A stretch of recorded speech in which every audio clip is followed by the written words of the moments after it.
आज का press conference रखने का क्या उद्देश्य है सर?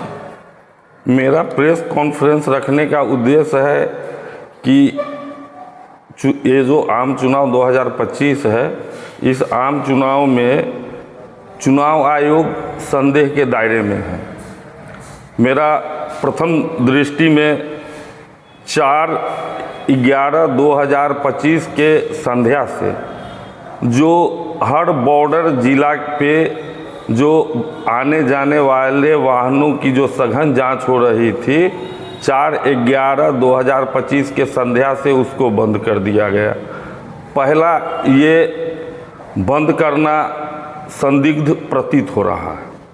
दूसरा, औराई थाना के अध्यक्ष को हमने पैसा बांटने की सूचना 5/11/2025 को टेलीफोन के माध्यम से दिया था। उस पर थाना अध्यक्ष के द्वारा त्वरित कार्रवाई नहीं की गई और मिलन विवाह स्थल विवाह भवन जो है रामा देवी प्रत्याशी का अस्थायी निवास था, वहाँ करोड़ों रुपया होने की संभावना थी। ये लिखित शिकायत 12:44 पर औराई के थाना अध्यक्ष को हमने दिया, लेकिन उस पर कोई कार्रवाई नहीं हुई। औराई के थाना अध्यक्ष के द्वारा संभूता गांव में भी जो भोगेंद्र सहनी के संबंधी कामेश्वर सहनी मुखिया पति के द्वारा जो पैसा बांटा जा रहा था, उसकी भी सूचना हम हमारे इलेक्शन एजेंट लिखित रूप से दिए और टेलीफोन मोबाइल के ऊपर भी सूचना दी गई।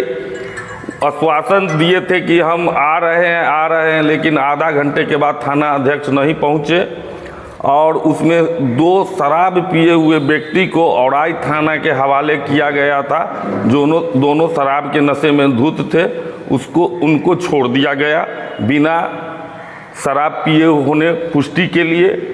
और पैसा का जो सूची था, किस किस को कितना दिया गया है, वहाँ पे तैनात एक सिपाही को हमने 2 व्यक्ति, 2 मोबाइल और किसको किसको पैसा दिया गया है उसकी सूची हमने सुपुर्द की थी। चौथा है, थाना अध्यक्ष औराई आवेदन पत्र बदलने का हम पर दबाव दिए। हमारे जो इलेक्शन एजेंट थे उनका मोबाइल जो छीन लिया गया, जो वहाँ पैसा बांटा जा रहा था, वो सारी तथ्यों को वर्णित करके आवेदन थाना में दिए। तो थाना अध्यक्ष कहे कि अगर आपको अपना मोबाइल चाहिए तो आप अपना मोबाइल खोने का आवेदन दीजिए, नहीं तो आपका मोबाइल नहीं मिलेगा। 5वां है कि थाना अध्यक्ष का ये रवैया पक्षपात के तरफ इशारा कर रहा है। ये पक्षपात कर रहे हैं। राजखंड मतदान के दिन राजखंड गांव के मतदान केंद्र संख्या 26 पर एक चुनाव कर्मी जो महिला थी, मतदाता को बोल रही थी कि क्रम संख्या 1 फूल छाप पर वोट दीजिए, आप लोग इधर उधर क्यों भटक रहे हैं। 7वां है, चुनाव प्रक्रिया के दौरान औराई थाना में शिकायत के लिए कोई शिकायत केंद्र नहीं था। नंबर जारी कर दिया गया था, लेकिन वास्तविक ये था कि थाना परिसर में कोई सहायता केंद्र, शिकायत केंद्र स्थापित नहीं किया गया था। मेरा चुनाव आयोग को हम ईमेल करके मांग किए हैं कि अधिकतम गिरे हुए मत का प्रतिशत क्या होगा। अगर प्रतिशत ज़्यादा है तो उस स्थिति में जो मतदान केंद्र के अंदर सीसीटीवी लगा हुआ है, उसके फुटेज से सत्यापित करें कि कोई मतदाता तिबारा तो मत नहीं दिया है। वैसे स्थिति में साबित होने पर चुनाव आयोग से मैं मांग करता हूं कि वैसे सभी मतदान केंद्र को निरस्त कर दिया जाए और वहां पे काउंटिंग में उसको नहीं रखा जाए। वैसे मतदान केंद्र को गिनती से अलग किया जाए।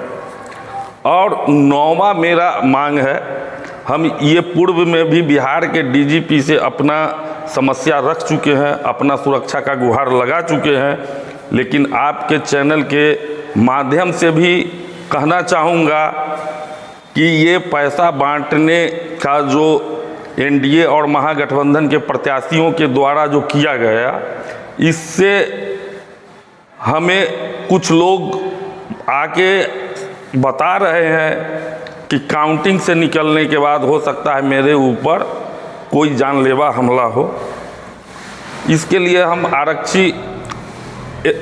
वरिष्ठ आरक्षी अधीक्षक को वॉइस मैसेज करके हम सूचित कर चुके हैं कि हमारे जान माल की सुरक्षा काउंटिंग के दरमियान और काउंटिंग समाप्त होने के बाद सुरक्षित मेरे निवास स्थान औराई, ग्राम पोस्ट औराई, थाना औराई, जिला मुजफ्फरपुर, जो मेरा निवास स्थान है, वहाँ पहुँचाया जाए। इसके लिए मैं पदाधिकारियों का आभारी रहूँगा और जो भी मेरा नौ मांग है, इस मांग के तहत आप लोग देखिए कि चुनाव आयोग संदेह के दायरे में आते हैं कि नहीं आते हैं। धन्यवाद, आप लोग आए, कीमती समय दिए, हमारी बात को अन्य लोगों तक पहुंचाने के लिए, मतदाताओं के बीच, अफसरों के बीच में पहुंचाने के लिए, इसका मैं आभार प्रकट करता हूं।